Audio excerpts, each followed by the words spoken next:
দর্শক, সংবাদের শুরুতে যেমনটা জানাচ্ছিলাম, হাম ও হামের উপসর্গ নিয়ে প্রধানমন্ত্রীর উপদেষ্টা কথা বলেছেন। সে বিষয়ে জানাতে আমাদের সঙ্গে যুক্ত হচ্ছেন হাবিবুর রহমান। হাবিব, ব্রিফিংয়ে হাম নিয়ে গাফিলতির তদন্তের প্রক্রিয়া নিয়ে কিছু জানিয়েছেন কিনা প্রধানমন্ত্রীর উপদেষ্টা ডক্টর জাহেদ? আর এছাড়া এই বিষয়ে আরও কি তথ্য আছে সে বিষয়টিও জানাবেন।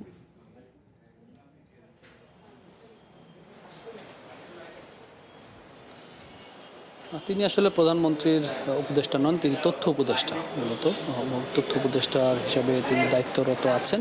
সেই হিসেবে তিনি আজকে কথা বলেছেন হাম নিয়ে। মূলত আপনি জানেন যে সারা বাংলাদেশে প্রায় ৩০০-এর অধিক শিশু মারা গেছে হামে, এবং একদিনে ১৭ জন সর্বোচ্চ। এটি নিয়ে আসলে সরকারও অনেকটা বিব্রতকর অবস্থায় রয়েছে। এর বড় কারণ হিসেবে যেটি আমরা শুরু থেকেই বলে আসছিলাম যে অন্তর্বর্তীকালীন সরকারের সময় শিশুদের যে টিকা দেওয়ার যে কার্যক্রম সেটি প্রায় বন্ধ ছিল। তার হিসেবেই এই ধরনের ঘটনাগুলো ঘটছে বলে এখন পর্যন্ত ধারণা করা হচ্ছে। তবে হাম এবং হামের উপসর্গ নিয়ে অনেক শিশু মারা গেছে। তবে সবাই এটি নিয়ে এই হাম এবং হামের উপসর্গ নিয়ে মারা গেছে কিনা সেটি পরীক্ষা নিরীক্ষা করা হচ্ছে এবং জাহিদুর রহমান জানিয়েছেন। এবং পাশাপাশি তিনি বলেছেন যে অন্তর্বর্তী সরকারের সময় এই যে হাম এবং হামের টিকা যে দেওয়া হলো না, সেটি নিয়ে কোনো গাফিলতি আছে কিনা বা ক্রয় প্রক্রিয়ার ক্ষেত্রে কোনো গাফিলতি আছে কিনা, সব বিষয়ে আসলে তারা দেখছেন। এবং দেখার পরে যদি সেই ধরনের কোনো গাফিলতি পান তাহলে তদন্ত কমিটির মাধ্যমে তাদের বিরুদ্ধে কোনো ব্যবস্থা নেওয়া হবে কিনা সেই বিষয়গুলো নিয়ে তিনি কথা বলেছেন।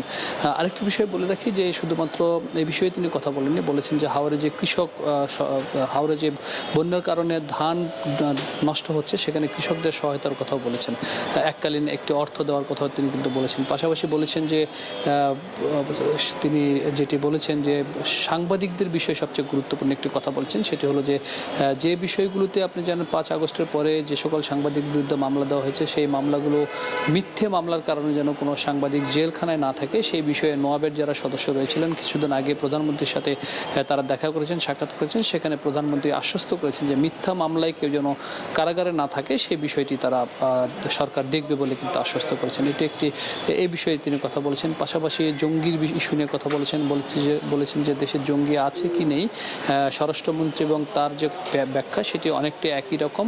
সেই হিসেবে তিনি বলেছেন যে দেশে জঙ্গি কিছুটা অল্প কিছু জঙ্গি রয়েছে এমন কথা কিন্তু তিনি বলেছেন। এবং পাশাপাশি আরেকটি বিষয় বলে রাখি যে কিছুক্ষণ আগে যুক্তরাষ্ট্র থেকে যে দলটি এসেছিল বাংলাদেশের সাথে, যে যুক্তরাষ্ট্রের বাণিজ্য চুক্তি হয়েছে সেই বাণিজ্য চুক্তির ইস্যু নিয়ে এরই মধ্যে আপনারা জানেন যে বাণিজ্য মন্ত্রণালয়ের সাথে কথা হয়েছে। কিছুক্ষণ আগে পরিবেশ মন্ত্রীর সাথে কথা বলে তারা একটি মিটিং করেছেন, প্রায় ঘণ্টাখানিকের মিটিং।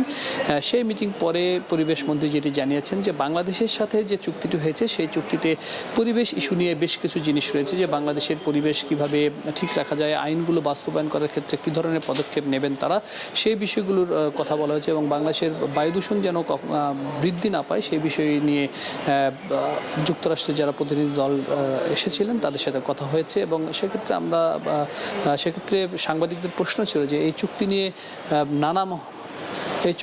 নানা মহলে নানা ধরনের প্রশ্ন উঠছে যে এটি দেশ বিরোধী একটি চুক্তি হয়েছে। সেক্ষেত্রে তিনি বলেছেন যে পরিবেশ ইস্যু নিয়ে সেখানে দেশ বিরোধী অসম কোনো কিছু নেই, সেই বিষয়টি তিনি জানিয়েছেন।